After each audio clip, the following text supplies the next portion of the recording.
Hello, this is Jungle Jim. Jungle Jim at your service. Welcome back to the Jungle Jim Bible Story series. And before we get into today's story, I recently received a question via InstaOunce. It's an app like Instagram, just for people who don't use the metric system. But it said, Jungle Jim, at that highest of all higher learning institutes, Mount Everest University, have you ever tried ice hockey? Well, it's an excellent question. At Mount Everest University, always tried, we've tried almost every sport, but it's just because there are no flat places on which to build whatever the sport demands. It seems like every attempt has ended up in utter failure. So we did think about ice hockey. We thought, well, this is a cold weather university. It's a cold weather place. It's a cold weather sport. Surely we could do this. And so we called together the scientists, architects, engineers, anyone we thought would be involved in the project. And so we said, now listen, you know how we failed at sports at Mount Everest University. We always think we can do this, but we fail to take into account the gravity of the situation. Literally. Can we have an ice hockey team? And so they thought it through, and they came back to us and said, yes, we can do this. So the project was funded, and then, several months later, the Mount Everest University ice hockey rink was created. It was built. And so we decided, we're going to have a grand opening. And what better way to have a grand opening than to have an exhibition game? So we didn't even want to practice on it first. Start off with an exhibition game. So we invited a team from China, the Chinese Checkers. They came. They went to their locker room, the Mount Everest University Gaspers. Our hockey team, they went to their locker room. And they were ready to play on what was the most unique rink that anyone had ever seen. Namely because it was the only hockey rink ever built that was slanted.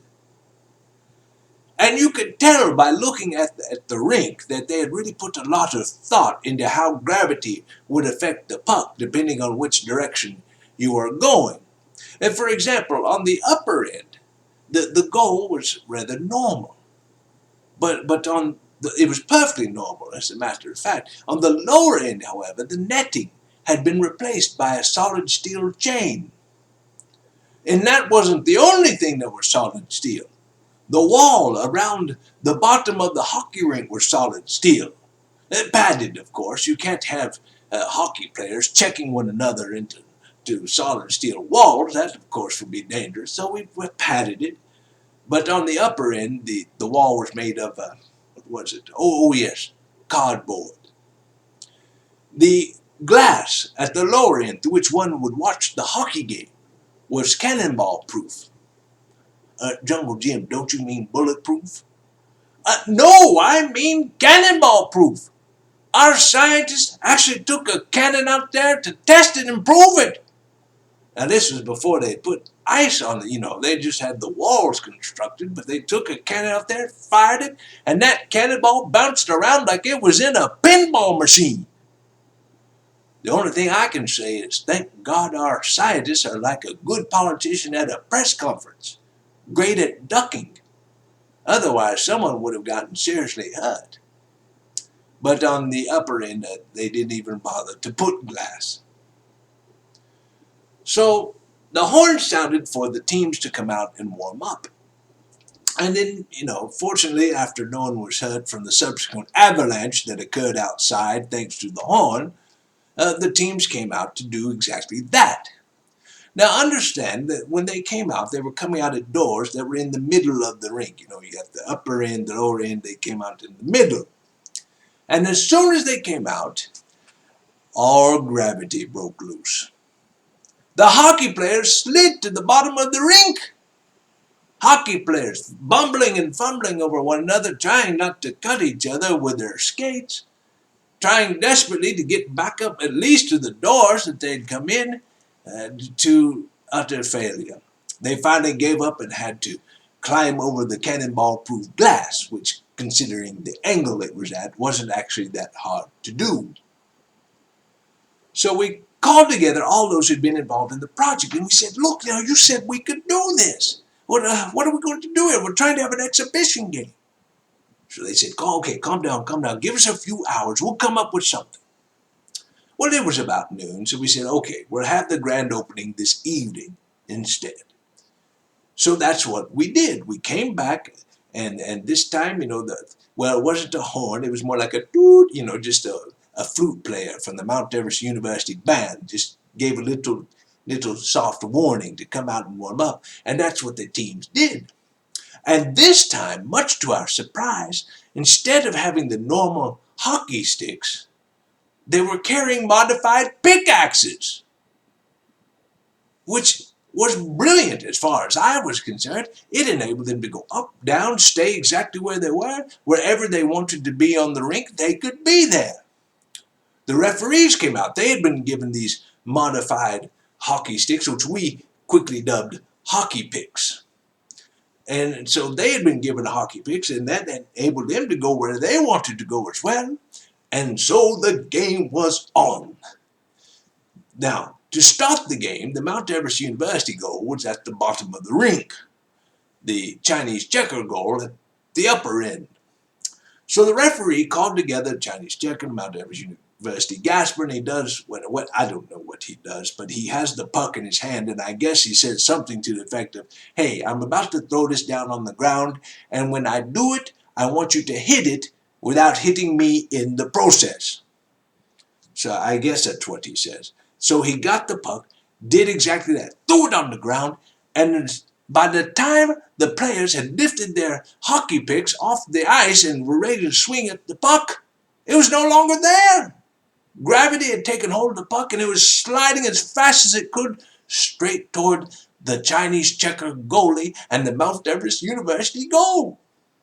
Well, one of the Chinese checker hockey players, seeing this, lifted his hockey pick off the ice, took a great swing, but he slipped in the process, fell backwards, the hockey pick came flying out of his hand, and it was going straight toward the goalie. The goalie, seeing the hockey puck sliding his way, and the hockey pick flying through the air, also going his way, decided for some strange reason that the hockey puck was no longer important, and he dove out of the way. And we scored on the play. It was Mount Everest University 1, Chinese checker 0. It was the only score of the game. For you see, as soon as the hockey players realized they were carrying, swinging modified pickaxes at one another, no one wanted to go near the puck. And it got rather boring. So that was our only endeavor into ice hockey at Mount Everest University. The only good thing I can say about this is that the Mount Everest University ice hockey rink is now the official Mount Everest University slip and slide. Quite effective at it too, shall I say.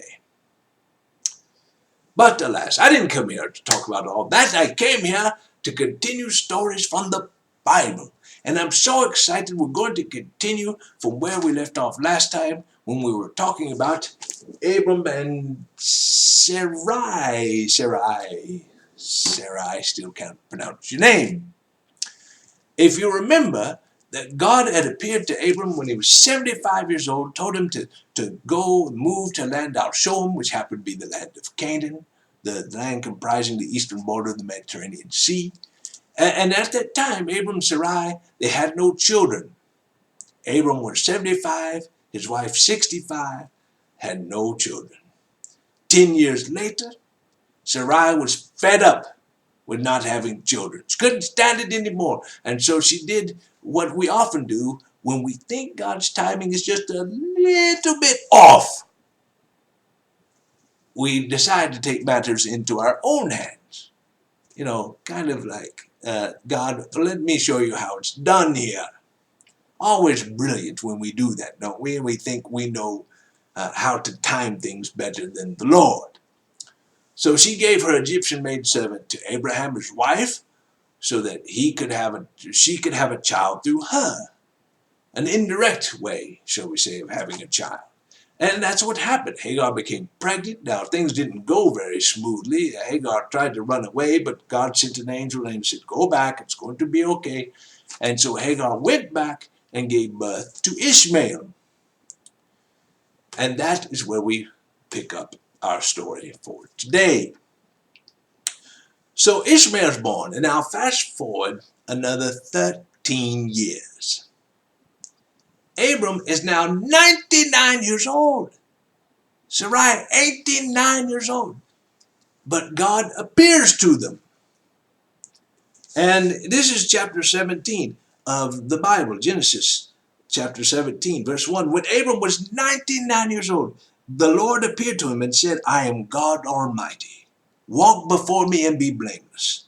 I will confirm my covenant, my agreement between me and you, and will greatly increase your numbers. Abram fell face down, and God said to him, as for me, this is my covenant with you. You will be the father of many nations. No longer will you be called Abram. Your name will be Abraham. See, Abram means exalted father. Abraham means father of many. And so God goes on, encourages Abraham now to keep his covenant, and he changes his wife's Sarai's name to Sarah, thankfully. And Sarah means princess. Oh, goody, she's going to be a princess, meaning she was going to be the mother of many nations. And God insisted she was going to have a son. Abraham even laughed about it. He said, no, Abraham's going to, she's going to have a son. I'm going to bless Ishmael. He's your son, Abraham. I'm going to bless him. He's going to be become a nation as well. But he's not the one to whom my covenant, my agreement will be established. That will be your son, that Sarah will bear. So Abraham hears all this. Oh, he's in a great mood. God's renewed his promises to him. He's got this new name, father of many. His wife has a new name, and he finally no longer has to explain to people how to pronounce it. And so he's just excited. So God says, basically, Abraham, I have something I want you to do for me as a sign of our covenant, our agreement. Abraham, of course, oh, yes, Lord, anything you want. I trust you, no matter. You name it, I'll do it. I want you, your son Ishmael, and all the men in your household to be circumcised. God who made the heavens and the earth in 6 days and rested on the seventh, say, what?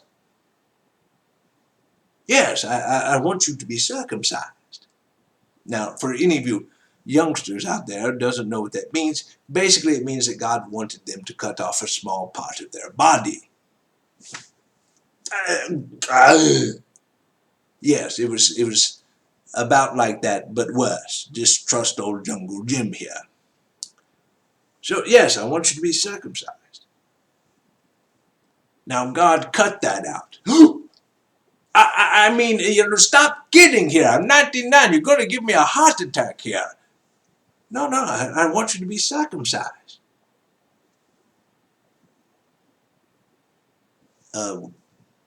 God, don't know if you've noticed, but tattoos are all the rage, and that would be a good sign. No. You, your son, your servants, and every child going forward when he's 8 days old, every male child is to be circumcised. Whatever you say, Lord.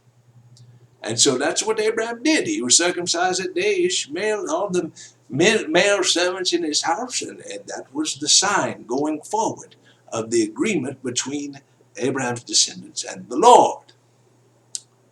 Now, shortly thereafter, Abraham again gets a visit from the Lord. And the Lord again says, now this time he's getting a little more specific, and he says, about this time next year, Sarah will have a son. Now Sarah heard overheard this. She's laughing to herself. I could have this pleasure. Oh my man, my master's old. I'm going to have a son. I really got to be kidding me. But of course God hears this. He says, now why did Sarah laugh, saying, shall I surely have a child since I am old? And of course Sarah, she's denying. Oh no, I didn't laugh. That was the goat. It's just, it sounds like a person when it no, you laughed. And then God asks a very important rhetorical question. Is anything too hard for the Lord? And we need to ask ourselves. We need that very same rhetorical question from time to time just to renew our trust in God. Is anything too hard for the Lord? No, it's not. So yes, sometimes we can calm our spirit if we'll remind ourselves of that very important fact. And so all this comes to pass. About that time next year, Sarah had a son, and they named him Isaac, because they said, "I'm sick of waiting for this child." Waiting 25 years will kind of do that to a person. Okay, well, maybe it was also because God commanded them to name him Isaac, but that might have had something to do with it as well. You know. Now, Isaac actually means he laughs, which is kind of a reminder that Sarah had laughed, and actually Abraham had laughed as well when God had told them they're going to have a son. And so Abraham, now 100 years old, Sarah 90 years old, gives birth to Isaac. Now Isaac grows, and he's weaned, and the day he's weaned, the Bible says Abraham threw a party. Ishmael is now about 14 years old, 14, 15-ish. He sees this, and he does what probably the typical 14 and 15-year-old older brother would do. He makes fun of his younger brother, mocks him, throws dirt on the whole party, shall we say. Now Sarah saw this, and whoo, she was hotter than a tanning bed in the middle of the Sahara Desert. She was livid. She goes straight to Abraham and says, get rid of that servant and her son, because her son Ishmael shall never share in the inheritance with my son Isaac. Now this upset Abraham horribly. Get rid of them? Now she didn't mean like put the concrete boots on them, throw them into the sea, and that kind of. She was mad. She wasn't mafia mad. She just meant get them out of here. And so Abraham's very stressed about this, but God reassured him. He said, Abraham, it's going to be okay. Listen to your wife. All you ladies say amen. Listen to your wife. And I'm going to take care of the boy. Don't you worry. So, of course, Abraham would have had to share this news with Hagar and Ishmael. It would have been horribly upsetting to them. Which to me explains why at this juncture Hagar made a critical mistake. You see, she let Abraham do the packing. And we men, we tend to underpack, shall we say, whenever it comes to going on a journey. Let's see, now how long are we going to go camping? 2 weeks? Let's see. Yes, that's 2 pairs of socks, 2 pairs of underwear, 1 for each week. Oh yes, that's plenty. Now you ladies, on the other hand, some of you tend to overdo it. It's more like, okay, now how long are we going to be on vacation? 2 weeks. Now let's see, how many suitcases will I need? Yes, 14, 1 for each day. Yes, that'll do it. No problem. Well, it's no problem for you because you don't have to pack the car. We have to carry all this luggage down and put it in the vehicle like we're trying to build a jack-in-the-box. So you tend to overdo it, and you've hurt many a man's back in the process, let me tell you. But in this case, it would have been much better for Hagar to do the packing. Because Abraham, he puts together some food, fills a skin, with water, and sends them into the desert. So, of course, quickly the water runs out, and they're out there wandering in the wilderness, literally dying of thirst. Hagar gets to the point she sets her child under a bush, and she goes off and says, I can't bear to see the child die. But that's when the Lord shows up.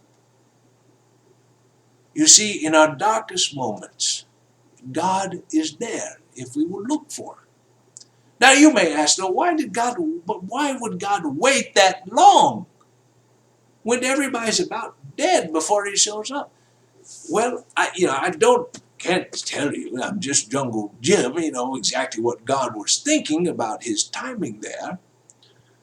But here's two items of food for thought, spiritual food for thought that I'll give you. One is, the more desperate we are in a situation, the more we tend to appreciate it and remember it when God provides deliverance. The second thing is, God is often like a spiritual, what do we call, exercise trainer? My mind's going, it's the people we hire to persecute us when we exercise. And, we're having so much fun exercising, and they're shouting in our ears saying, go faster, go harder, lift this, lift that, you can do it. And meanwhile, we're thinking, I'm about to take these weights in my hand and bang them over your head. But the reason they do that is because, they know that if they push us farther than we think we can go, because our limits in our minds are too small. But if they push us, our bodies will be the better for it. Well, God is the same way, spiritually speaking. He often lets us go farther than we think we can in a certain situation before he provides deliverance, because spiritually speaking, it is better for us. And if it's better for us, then it will be better for the people around us as well. So that's why, in my opinion, God seems to often show up later than we feel like he should. But yes, he sends an angel, and the angel appears to Hagar and reassures her it's going to be okay. God's going to make the boy, he's going to become, his descendants become a nation. And he opens her eyes and she sees a well. And she's able to put water into the skin, take it to her son, and she's able to drink and refill it, and they're able to continue on their journey, and they were saved. Meanwhile, back at the farm, as they say, many years pass, and God comes back to Abraham. And he says, Abraham, I've got something I want you to do for me. Abraham freezes up, his eyes widen, his mouth drops a little bit, a tinge of sweat starts to break out over his forehead. And meanwhile, he's thinking, now wait a minute, this is a feeling of deja vu. Now what happened the last time God came to me and he said, I want you to do something for me? What was it? Oh, yes! He asked me to be circumcised. Now, what could he want this time? Oh, nothing could be worse than that. Abraham, you're just panicking here. No, it's okay. Nothing could be worse than that. All right, here we go. Yes, Lord, what do you need? I want you to take your son Isaac to the land of Moriah. And now Abraham's thinking, oh, goody, father-son bonding trip. We'll go hunting, fishing, camping. Well, we live in tents. The camping's not going to be much of a special special thing, but well, still, no, father-son bondage. Oh, yes, Lord, continue. Okay, I want you to take your son to the land I will show you, to the mountain I will show you, and there offer him as a burnt sacrifice. God who made me wait 25 years for this child say, what? Yes, I want you to go to the land I will show you, and there you will offer your son Isaac as a sacrifice. Yes, Lord. Now, of course, Abraham's mind had to be twirling, whirling like a windmill in a tornado. It's just, what in the world? God promised this child, and I'm supposed to have descendants of this child. But how can he have descendants if he's dead? If I offer him as a sacrifice? And so the Bible actually tells us that Abraham came to a certain conclusion. And this is Hebrews chapter 11, verse 17, talking about this incident. And it says, by faith, Abraham, when God tested him, offered Isaac as a sacrifice. He who had received the promises was about to sacrifice his one and only son, even though God had said to him, it is through Isaac that your offspring will be reckoned. So we reckon. No, well, yes, established, shall we say. Abraham reasoned that God could raise the dead. And figuratively speaking, he did receive Isaac back from death. Now, some of this will make more sense after we go over the story if you're not familiar with it. But the thing I wanted you to see is that Abraham came to a conclusion that God must be able to raise Isaac from the dead. That must be the plan. I mean, how else, can this work out? And so Abraham, the very next morning, got together some servants, got Isaac, didn't tell them what he was up to, and they set off for the land that God had told him to go to Moriah. And so 3 days later, they arrive, and by now God has indicated to Abraham the exact location, the exact mountain where he is to sacrifice Isaac. So Abraham tells his servants, okay, you stay here. We're going to go over there and worship, and we will be back. Now, of course, he couldn't say, okay, you stay here. I'm going to go over there with Isaac, offer him as a burnt sacrifice, and then, wait for God to raise him from the dead, and as soon as he does that, we'll be back and we'll go home. They would have thought, now, wait a minute. This guy, Abraham, how old are you now? You're suffering from old-timers. We can't let you do that. So, no, he had to keep the plan on the lowdown, shall we say. So they go to the mountain, and Isaac is a very sharp boy. He's carrying the wood.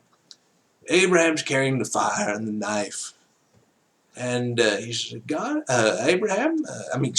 Dad, we've got fire, we've got wood, we've got a knife. Aren't you forgetting something?